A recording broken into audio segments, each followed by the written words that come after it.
A very warm welcome to the webinar on the Automotive Aftermarket in China.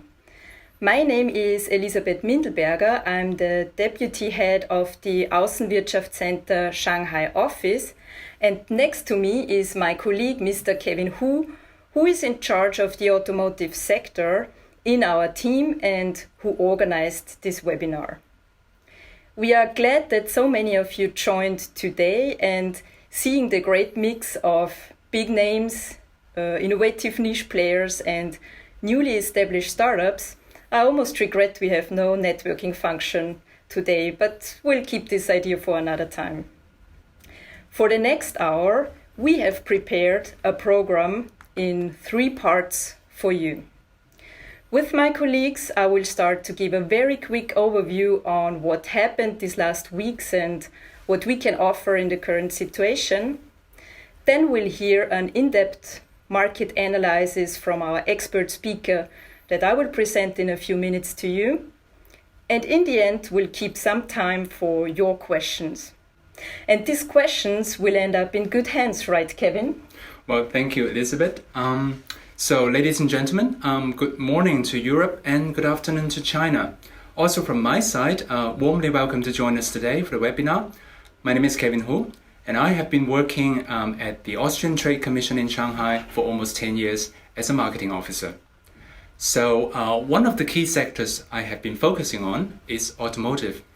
And in fact, our office has been supporting Austrian companies from this area since 2002.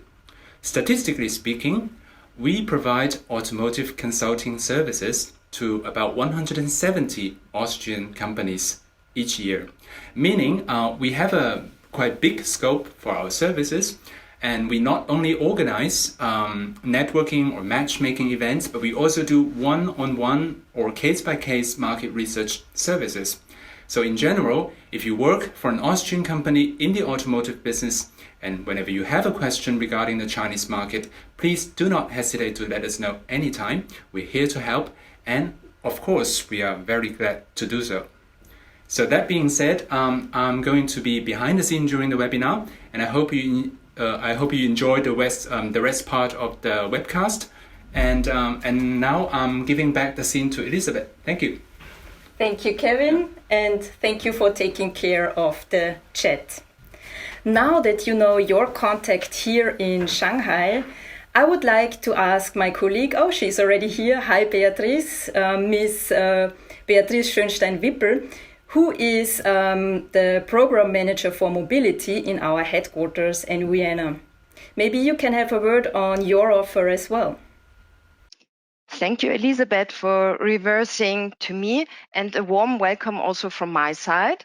My name is Beatriz Schönstein-Wippel, and I'm program manager at the Austrian Federal Economic Chamber, WKÖ, with headquarters in Vienna. Generally, I'm in charge of managing and monitoring the global program of all our mobility service of Advantage Austria. And now I want to give you a short overview about the most important events, upcoming events in this branch for the year 2020. I want to start with our flagship conference, which will take place on 19th to 20th November this year, hopefully, I have to say. And we have very interesting sessions there for you. We plan to make a trade exhibition there, and we offer individual B2B meetings which can be pre-booked. We expect about 350 participants from 40 countries, and it will take place at WKÖ in Vienna. So I think it's for Austrian companies quite interesting and attractive to network and build up new networks with international business partners. You see here a web link where you can find the current and most important information to that conference. On the right side here, you find an overview with regard to our events in abroad. I think you can go through it individually. And if you have any questions or you want to participate to the event, please don't hesitate to contact me. At the end of the presentation, you find my information, my contact data.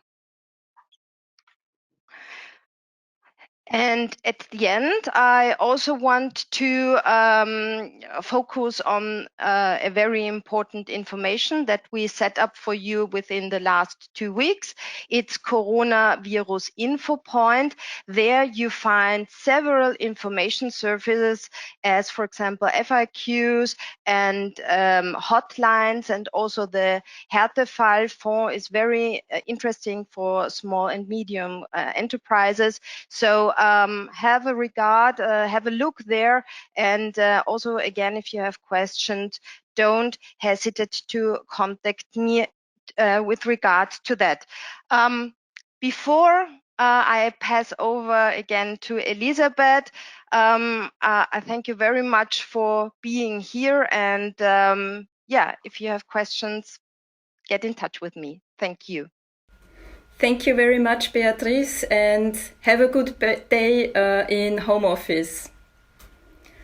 So this leads me already to a couple of statements I would like to make before handing over to our expert, just to set the frame and give a little bit of context to what happens in the market.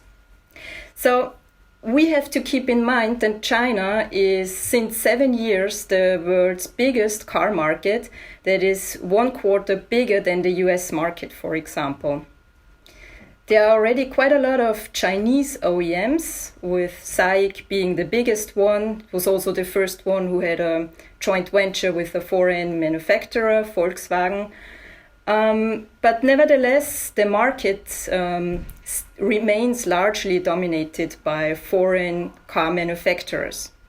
There are the best sellers like Volkswagen or General Motors, but there are also quite emotional ones somehow, with Tesla, who set up a fully foreign-owned entity factory in a Shanghai free trade zone and started to produce the Model 3 last year. With the size of the market and the importance for the foreign manufacturers, especially the German ones, of course, the decrease in sales last year was very bad news. At the same time, we have to keep in mind that China has still a very low car ownership rate. It's below European ownership, US or even Russian ownership. So all experts agree that there is still a lot of potential. And then if we just focus on the Austrian sales or exportations, we have to say that we had an exceptional rise last year, plus 70% of exports to China. And in the end, I would like to point out that even if the sales are overall decreasing this last time, there are some segments that are still growing. One is the luxury segment, with SUVs being a big seller. There is the new energy cars part, and of course the subsidies given by the Chinese government plays a big role in there.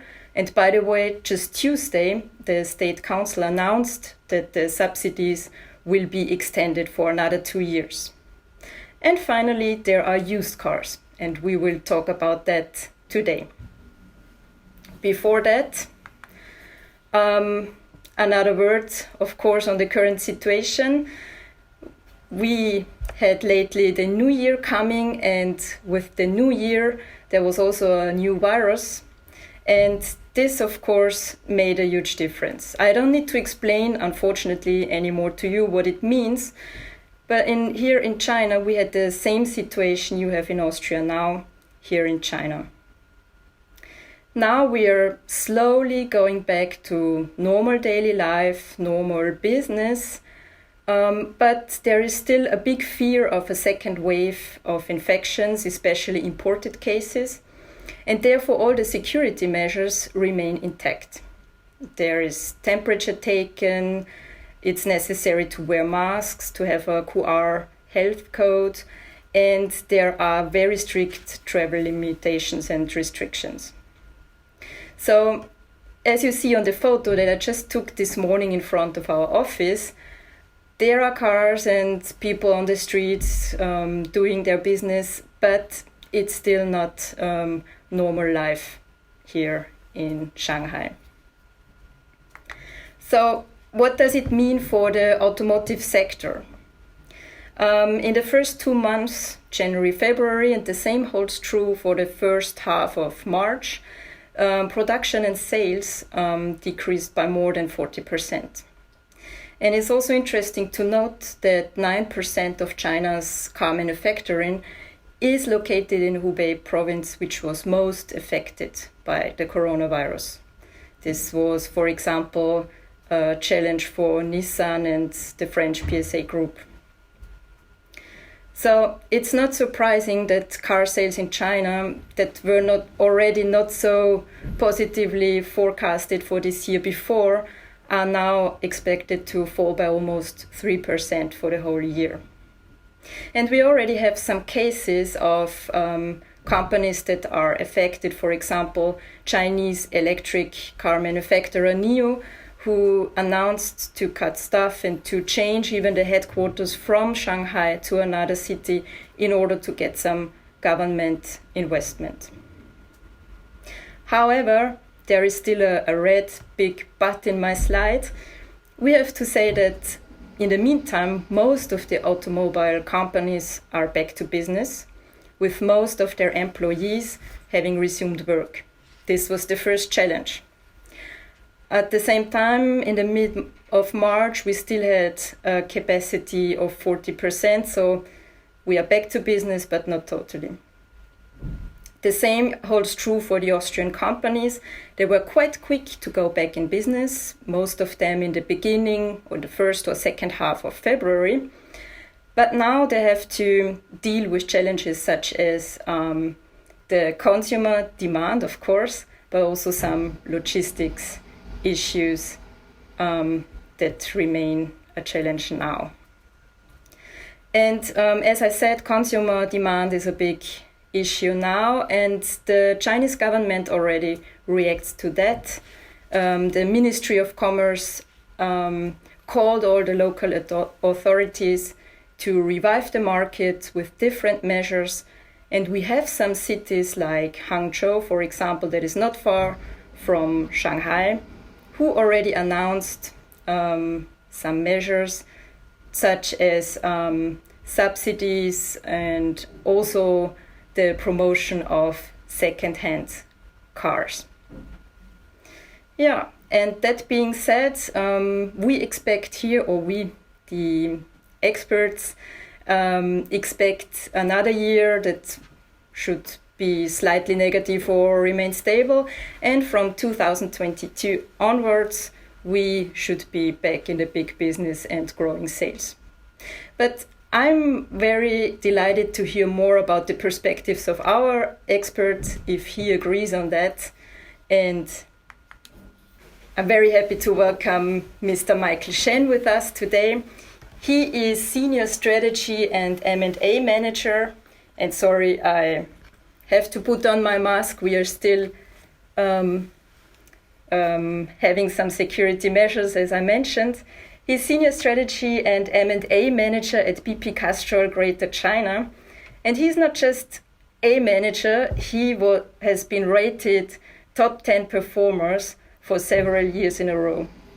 He led M&A mergers, of course, but he also originated the 5 years China strategy of his company and established a new KPI dashboard that became a benchmark.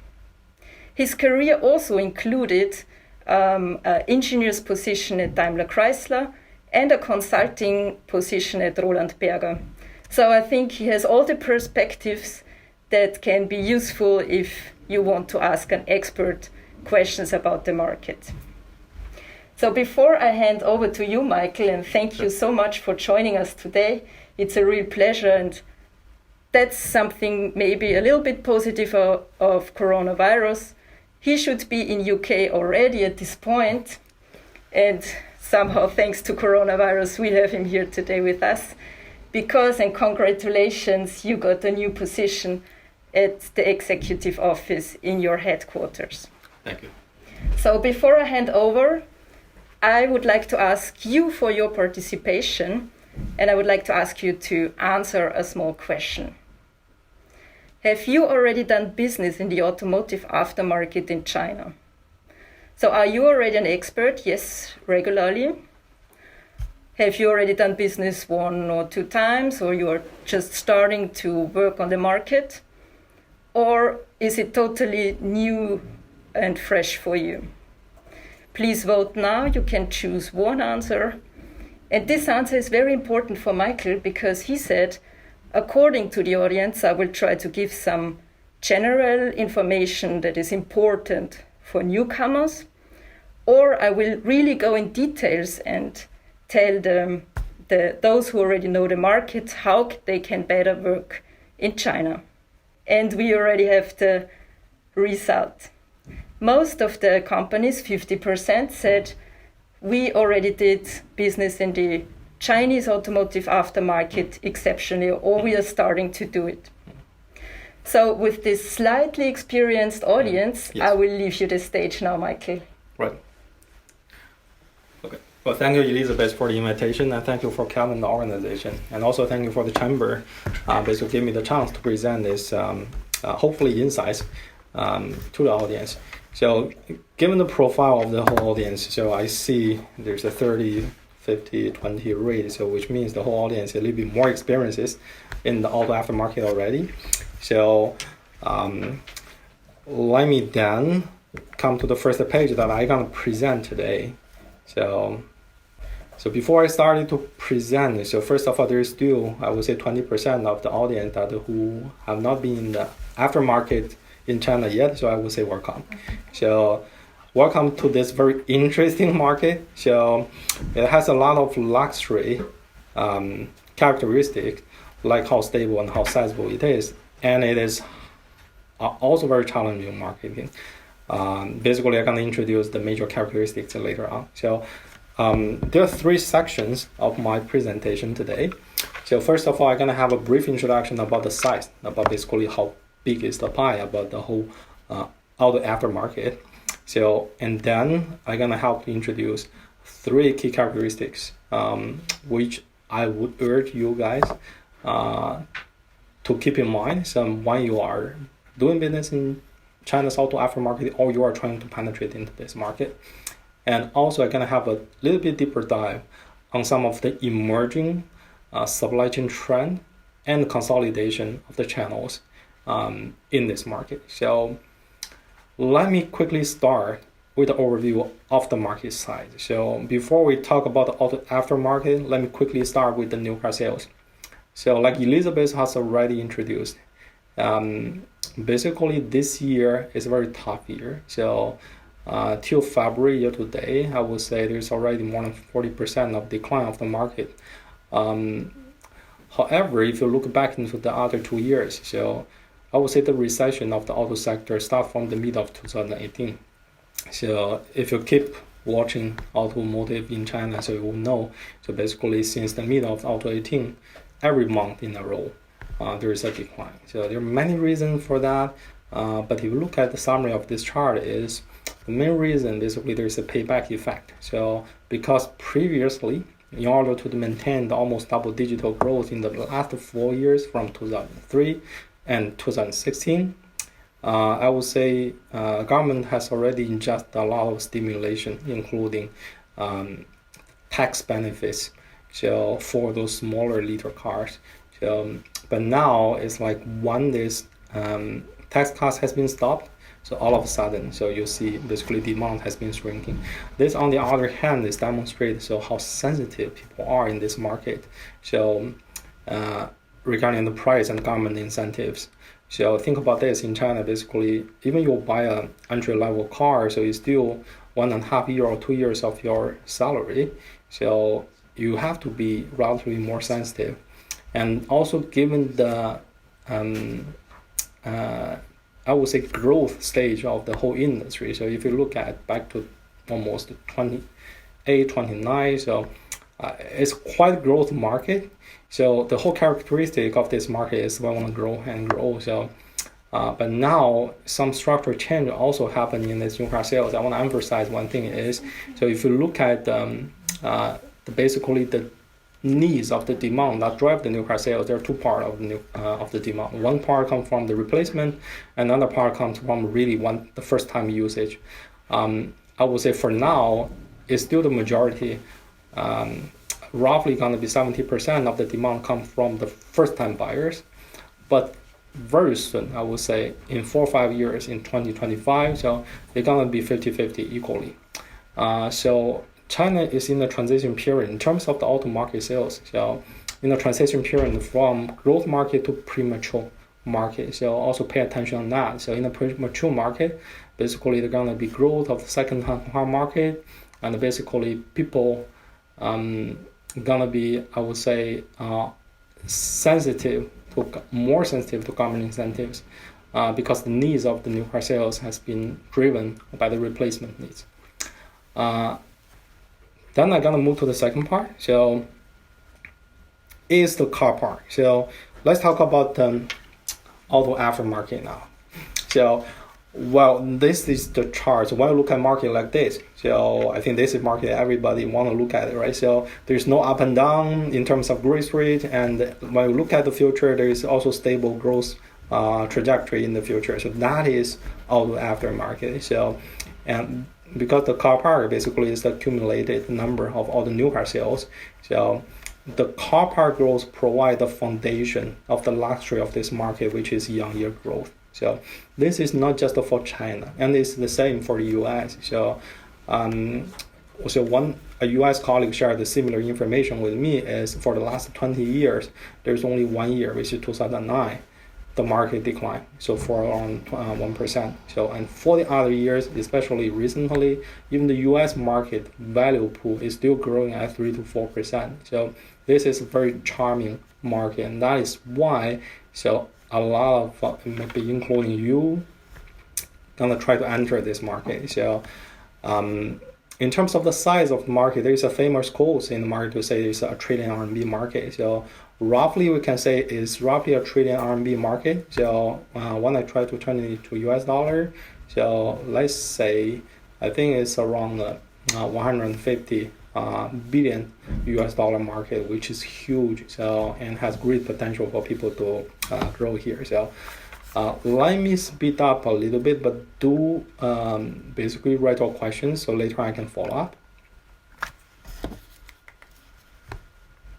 Now let's come to some fundamental facts I want to share with you guys. So the first and the foremost one is the foundation of the whole market is oversupply right now. So when you look at this market, the supply is the number of workshops. The demand basically is the car park. So given very similar car park of US and China, so now the car park number of China, by car I mean passenger vehicles, so not including commercial vehicles, is around 200 million. But in the US, it's around 250 million.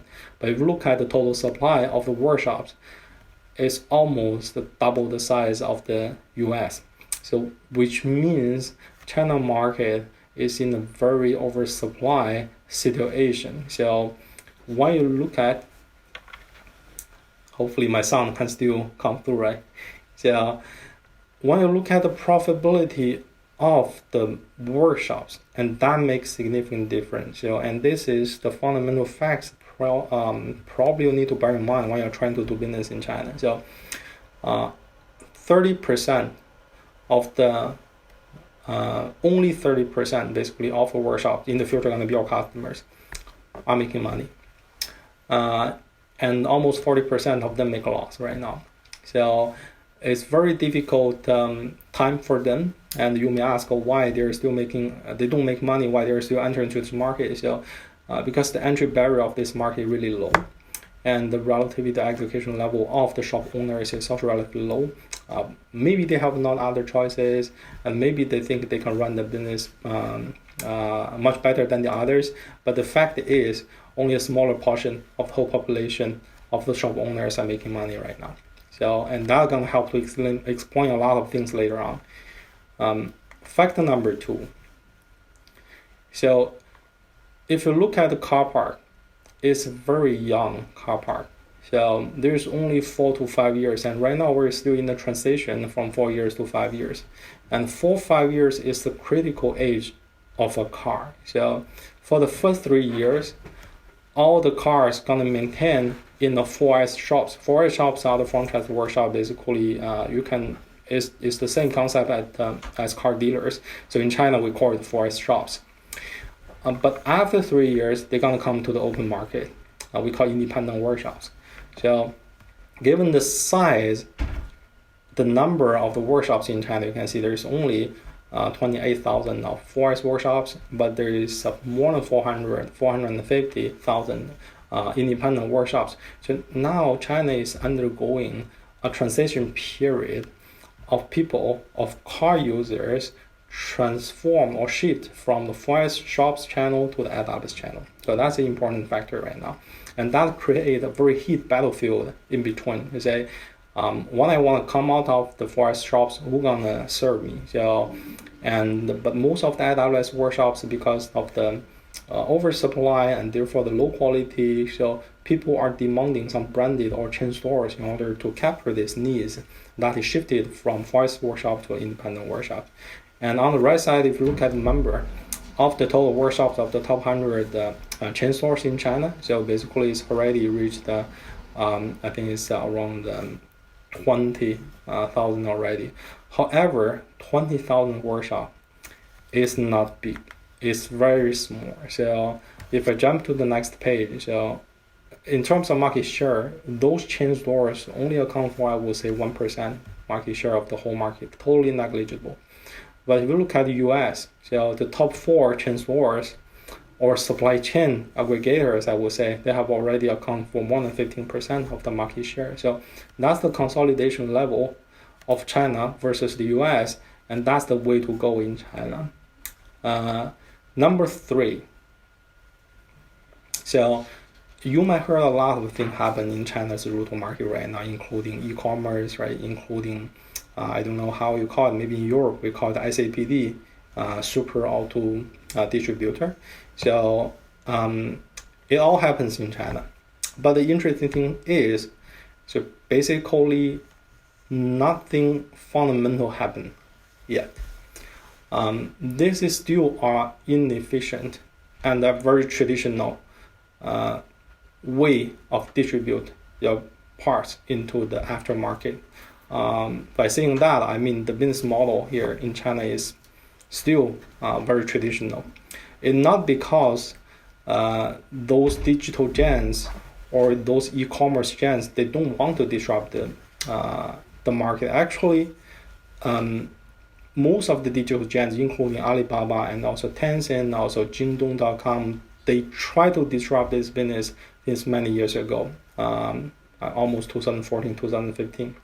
But the fact is, so if you look at e-commerce, for example, so basically the penetration of e-commerce in the whole distribution of the auto parts, my estimation gonna be 5 to 10%. So if I use lubricants as an example, it's just 3 to 5%. After many years of trying to disrupt the model, to provide access directly to the consumer, they have only achieved 3 to 5% of the penetration. But there do be one emerging channels right now, which we call S2B2C. So this is another concept that basically help to connect the consumer to the suppliers directly, but through a platform. So think about this. So it's more like our platform basically connect everything together, even including a workshop. So in a deep dive, next page, I can explain a little bit more on this part. So, but if you look at the major channels right now, so the major channel is still through OEM to 4S dealers. Because remember, so even though 4S dealerships in terms of numbers there's only 30,000 of them. But in terms of value share, it's more than 50% of the value still sell. And also, not just the OEM sell to the 4S dealers, but also the Tier 1 distributor. That is why I write there is an emergent flow over there. So, because for a 4S dealership, so on one hand, basically they're facing the pressure from the OEM to say, I have target to sell. But on the other hand, they have some profitability pressure to source cheaper products. And therefore, now there's an emergent trend to say Tier 1 distributors basically gonna sell more and more to the 4S dealership right now. Tier 1 distributors, basically, this is another major channel. Actually, it's one of the only major channel actually distribute your parts to the independent workshops. There may be many layers, Tier 2 distributor or even Tier 3 distributors, given the size and the depth of the market. So we have different tiers of the market. We have 350 cities. But this is the major distribution channel right now in order to distribute your parts into the 450 independent workshops. So this is the overall, basically, route to market in China. So think about this. When you want to enter the aftermarket right now, so there are two major channels. You can go through OEM, but you are facing more and more pricing pressure given the power they have right now. And you may go through distributors or you establish your own distributor channels. One other option is basically you can work with the emergent S2B2C platform. One of the typical platform later on I'm going to introduce is called CarZone, and to distribute your products. So those are the only options right now you have. So there is now established a super distributor right now to distribute your part all of a sudden into the whole auto aftermarket right now in China. And this is one of the deeper dive charts I want to introduce a little bit with you guys. Actually, what I want to discuss here is the aggregation model, so we call aggregators. So aggregation become very hot actually since 2014. The only reason is because this market is so fragmented and people see opportunities of consolidation of this market. And another particular reason back to 2004 is the whole capital market and also the auto aftermarket, of course, so has been fully inspired by how successful those digital giants, including Alibaba or Jingdong, aggregate the demand of the consumers. So they think there might be a way, and it's going to happen very fast in China, to aggregate the whole supply chain, including the workshops. And that is why at that time, since 2014 all the way to 2018, there is we call the first flood of the capital injection into this whole market. So, and after 4 or 5 years right now, so we have been clearer and clearer on what the aggregation model gonna be. So the way you look at these charts is, so there are several ways you can aggregate the market. So if you look at the left side, it's more like a value chain. So the left side is the supply. You can aggregate the supply for sure. And on the very right side is the consumer. So if you can aggregate the consumer, it's fantastic. And in the middle, it is basically who really is the entity that serve the consumers and connect the suppliers are the workshops, who is the main body of the whole industry. And so therefore, some of the capital, they try to aggregate the workshops directly this time. So what happened is, so after so many tries, after so many money has been put into the market, so consumer aggregation itself has been proven to be a wrong model. The reason is basically the cost to aggregate the consumer and distribute the consumer needs to workshop is very high. So for very low profitable business, they cannot afford this high traffic from those consumer aggregators. So that's the major reason for this one. And more people found out actually the aggregation of the supply model make more sense, because eventually we can have economy of scale and provide the longer term benefits. And therefore, previously there is a company called CarZone, for example. I see old CarZone. So before last year, the Kazong was not acquired by Alibaba. It's called Old Kazong. So the supplier platform has been acquired by Alibaba, and they established a new concept called S2B2C platform, which I put it into button. I'm going to introduce later on. So, however, a lot of money is still put on to the workshops directly. So basically, they want to aggregate the workshop as soon as possible in a very straightforward way. So basically, it means that they want to establish chain stores in China auto aftermarket. But even today, there's not a very successful model yet in China's auto aftermarket chain stores. So on one hand, so for example, there are some high scalable models. They expand very fast, but the control of the quality and the profitability of the whole platform basically become a big problem. But on the other hand, so there are some high control workshops. For example, the only profitable model right now is we call local heroes. So those are local heroes of the local chain stores, only have 3 to 20 workshops, but it's very difficult for them to expand.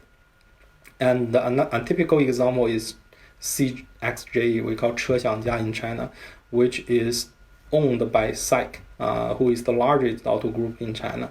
So they inject a lot of money to run this project and make a scale of 1,500 workshops. However, basically, the profitability of this chain store has been really struggle right now. So, but one model is called Tuhu Factory Store. Is the one that is closer to the sweet spot right now. So, Tuhu has their online access to the consumers directly, and on the other hand, basically Tuhu also have a supply chain capability. So altogether, so basically Tuhu now have run a factory store. I would say, even though it's not profitable yet, but on the workshop level, they start to be viable already. But more interestingly, I would see the S2B2C model in the bottom of it. So you can see basically there's it's a concept actually created by Alibaba. And Alibaba basically they have consumers. They have all data of consumers. They have all access of consumers. This is their starting point. And after they acquire Kazong, and Kazong basically is a company on two things. One thing is the supply platform. So they have wider supply source of different parts. On the other hand, they have a SaaS system called F6. So adding those three parts together, now Alibaba to say, I have a model. I'm a model not to make money directly, but I have a model to enable the workshop, enable the whole workshop to make better money. We call it B2C model, so which is enabling model. So join our platform. Basically, you can have access to consumer directly. You can have access to supply chain, and I can also provide you value-added SaaS systems. So this is how Alibaba is running this whole system right now. What happened actually? There is some interesting news happened recently. So at the beginning of this year, we hear the news that basically mobile also established a sales company with Tuhu and Tencent. So Tencent is another, I would say, digital major in China.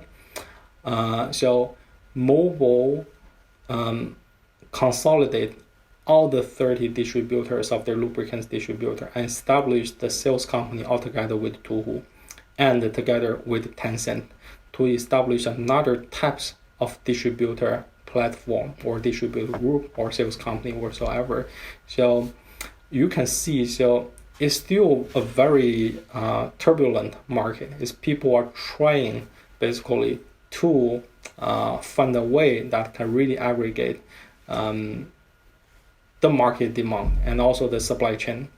And one thing people are tend to be more and more aware of is, so no matter how much you want to aggregate the market, you have to aggregate the supply chain for sure. So therefore, in the future, I'm certain that insurance company like PICC, they're gonna also play a role in it because they own, because they already own a good relationship with the supplier.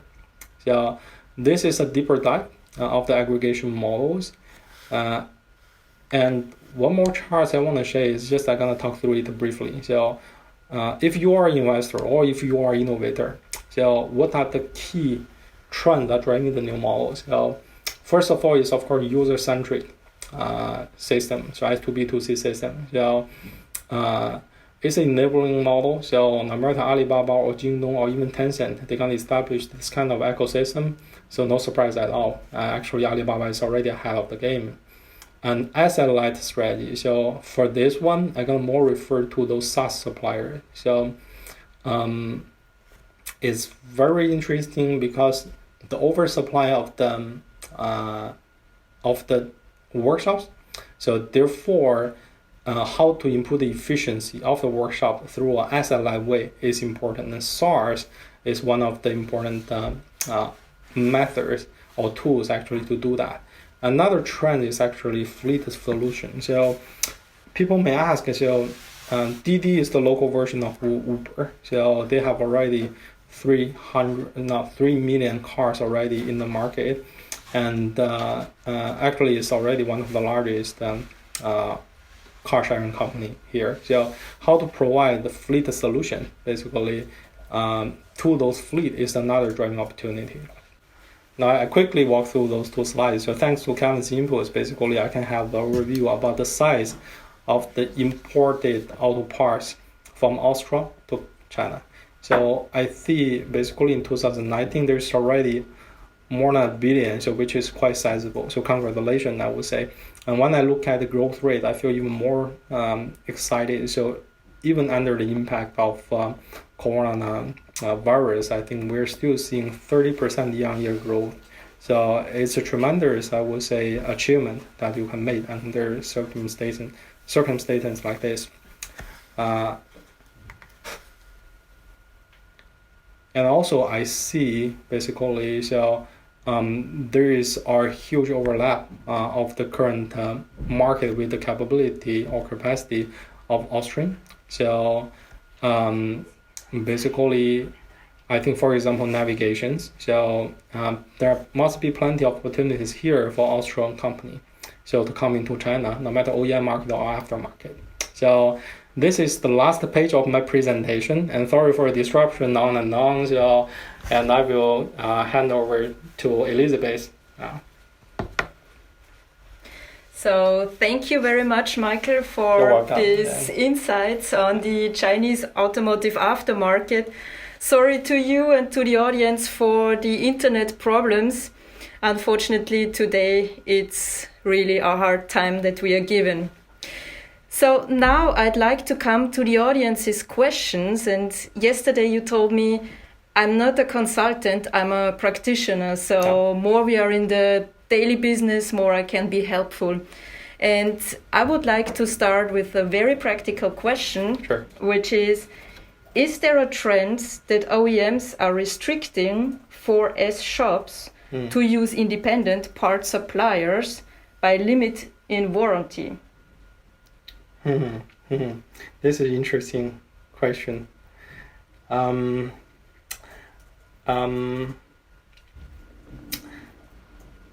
Let me explain it this way, actually. So this is an interesting one. So think about this. So who has the most power in the auto aftermarket right now in China? So it's still the OEM. So they find every way basically to monetize their power. So one of the way they monetize the power is basically they restrict the warranty of everything, and they set a very high target to the 4S workshops.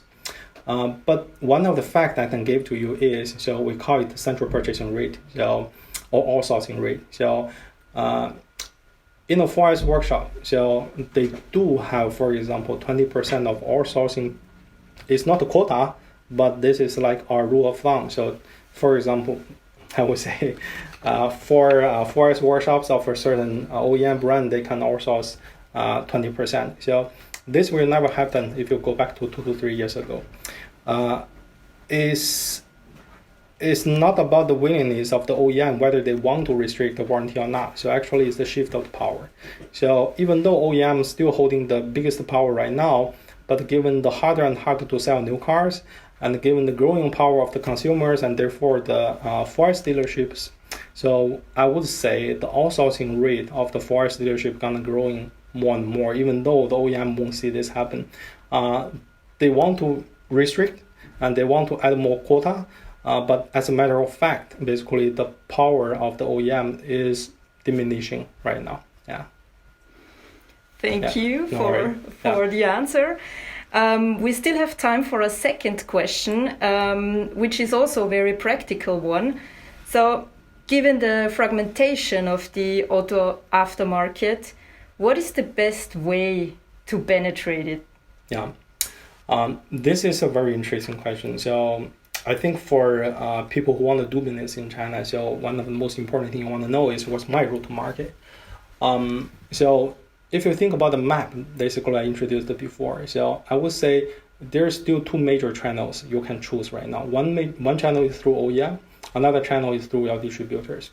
So some of the advice I want to give you to is, so OEM, you cannot make too much money by doing business with OEM, but you can get good endorsement. So if you do have relationship with OEM, if you do have the luxury to ask OEM to distribute your products into the OEM system, which is forest dealership, do that because it's good endorsement. But you make money from the aftermarket. And the way you distribute your product to the aftermarket, the best way in China still are distributors business. So, and think about this, all the distributors, they're smaller entrepreneurs, so they want to make money. If you create a value chain that can allow them to make money and the fair play, so basically this is the longer way you can make sustainable money in China. So many successful stories has proved that. So if you spend 2 to 3 years to basically establish a good distributor channel by yourself, by establishing real partnership with your distributors and share the profit with your distributors, that is always the best and the sustainable way because there's a barrier there to basically penetrate into the auto aftermarket in China. Yeah. And with a short answer, I think we can still go for a third question, which is, I mean, when we talk about China, we always talk about digitalization and the disruption that goes with it. But does that hold true for the automotive aftermarket? What about digitalization there? Yes. Like I said, so basically my estimation on the digitalization or digital way to disrupt the business in auto aftermarket is really limited. So basically, fundamentally, this market is still an offline market, especially in China. So most of the business we call do-it-for-me businesses. So basically, it's very hard to disrupt this business model by digitalization because the service is still offline. So therefore, there's a long way for digital to disrupt these businesses unless basically they find a way to tackle how to aggregate the workshops altogether. But by the way, they don't make money right now. So the way you aggregate the workshops by giving them very expensive traffic don't work right now. But it doesn't mean there is no disruption in the market. So if you look at the consolidation, so that's the biggest disruptive trend in the coming years. I think for me it's just my view. So after 4 to 5 years, so after the consolidation, I would say there will be fewer and fewer workshops in the market, and the workshop who left in the market gonna become more healthy. And after they start to make money and service level gonna become back to the good quality again, and that's the chance basically for people to really enter this market to make money through your services and through your high quality products. So thank you very much. As we are running out of time and we want to finish punctually, we have to stop here, but don't worry, we will still come back to your questions by email and try to answer them as quickly as possible. Yeah, with this, we are coming to the end of our webinar. Thank you very much, Michael, for joining us today. And if you have any questions that rise after the webinar about the Chinese aftermarket or the Chinese automotive market in general, do not hesitate to contact us. You have all the details here. And maybe just a last note, you can see a QR code on the right corner. This is a WeChat channel. WeChat is a Chinese messaging, payment, and information app. We are launching an automotive channel there. So if you have an interesting story to share, please let us know. So on this, I would like to end the webinar. Thank you very much, Michael. Good luck for your UK position. Thank you. And thank you for your attention and your patience with the internet connection. Thank you. Bye from Shanghai. Bye.